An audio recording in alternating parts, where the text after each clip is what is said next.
Meu nome é Tiago Siqueira, eu sou especialista em administração do tempo e qualidade de vida.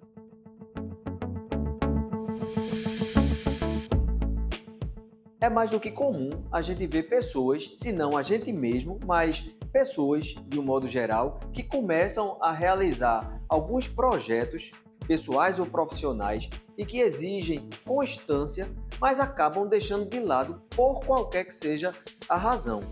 Exemplos como esse, e aí eu vou dar exemplos tanto no campo pessoal quanto no campo profissional. Um primeiro exemplo pode ser a questão da dieta.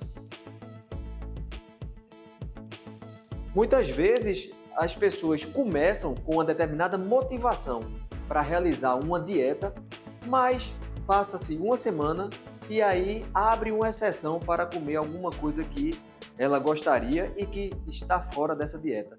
E aí de repente come, passa mais outro dia e abre uma nova exceção e de repente, quando se vê, 15, 20 dias após, não consegue mais sustentar essa dieta. Um outro exemplo que pode também ser dado e que é muito comum é a atividade física.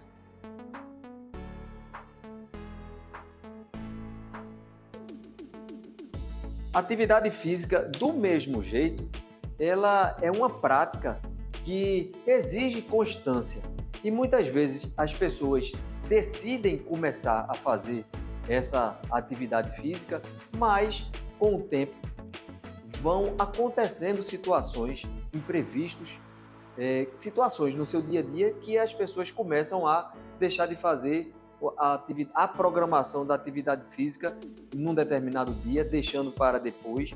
E aí, no outro dia, quando acorda, está chovendo e aí o fato da chuva faz com que a pessoa deixe de lado, ou está fazendo frio e aí dá uma preguiça, né, dá uma indisposição. Quando vê, também, de repente, no final, as pessoas deixam de realizar a prática da atividade física de uma forma sistemática, de uma forma constante. Mas para não só dar exemplos no campo pessoal, eu também vou colocar alguns exemplos no campo profissional. A questão da prática de realizar reuniões. A prática de reuniões é um exemplo bastante interessante e muito comum nas empresas. Há empresas que não têm uma prática estabelecida de fazer reuniões com a sua equipe, reuniões gerenciais, reuniões para acompanhar de uma forma sistemática determinada pauta, mas toma-se a decisão de começar a fazer. Como esse processo não é um processo comum, não há uma cultura estabelecida de se realizar uma reunião, exige-se também uma mudança de hábito das pessoas lá dentro dessa empresa. E aí começa-se a tentativa de realizar as reuniões. Mas de repente acontece, que é muito comum também de acontecer nas empresas, no dia a dia, aliás, em geral, determinadas emergências, urgências, que fazem com que a reunião ela seja cancelada nesse dia em que aconteceu determinada urgência. E aí remarca-se essa reunião. Mas aí acontece um outro fato, quando chega o momento da reunião, que é preciso desmarcar novamente. E aí as coisas vão começando a acontecer e tomar frente a esse importante instrumento de gestão e que permite com que as empresas possam se manter cada vez mais alinhadas em relação às suas pautas do dia a dia, mas elas ficam deixando de lado porque as urgências aparecem, muitas vezes até falsas urgências, significando para as pessoas que estão na reunião um certo desmerecimento desse momento. Acaba perdendo um pouco até a motivação de participar dessas reuniões porque elas começam a ser desmarcadas. E o que acontece numa situação dessa é que quando começa de fato a ter uma frequência cada vez maior e essas reuniões passam a ser desmarcadas, quando uma pessoa que está previamente agendada para essa reunião e aí de repente para ela acontece alguma coisa mais emergente, mais importante, a primeira oportunidade que ela tem é dizer: é muito possível que essa reunião não vá acontecer. E aí coloca esse compromisso em cima dessa reunião.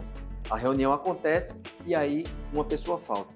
E aí vai começando a ter cada vez mais o enfraquecimento desse importante instrumento para a gestão das empresas. E aí, o que é que no final vai acabar acontecendo? A reunião vai deixar de ter a sua sistemática, vai deixar também de ser realizada. Um outro exemplo que a gente pode colocar no dia a dia empresarial é a decisão de se fazer o planejamento estratégico das empresas. Esse é um importante instrumento de gestão para que as empresas elas possam projetar o seu futuro, para que em cima disso as pessoas que nela trabalham, os gestores e as equipes, foquem o seu presente com esse objetivo de futuro. Então, não há dúvidas a importância dessa ferramenta para qualquer empresa. Mas como pensar no futuro e fazer esse futuro acontecer significa trabalhar mudanças, muitas vezes acontecem também mecanismos de resistência, porque a gente vai sair de algum modo da nossa zona de conforto. E isso faz com que acabe, se a gente não tiver uma decisão efetiva para fazer acontecer, isso vai acabar em algum momento atrapalhando a continuidade dela. Não tenha dúvidas. Então, planejamento estratégico, ele é importante começar a fazer, mas se a gente não cuidar, pode também ser parada no meio do caminho. Tem uma frase muito conhecida de um pensador na área de estratégia, Igor Ansoff, que ele diz que não há mistério em formular uma estratégia, o problema é fazê-la funcionar. Ou seja, ele coloca nessa frase uma carga muito forte do mecanismo de resistência e da possibilidade de não dar continuidade ao que inicialmente a gente se motiva a realizar.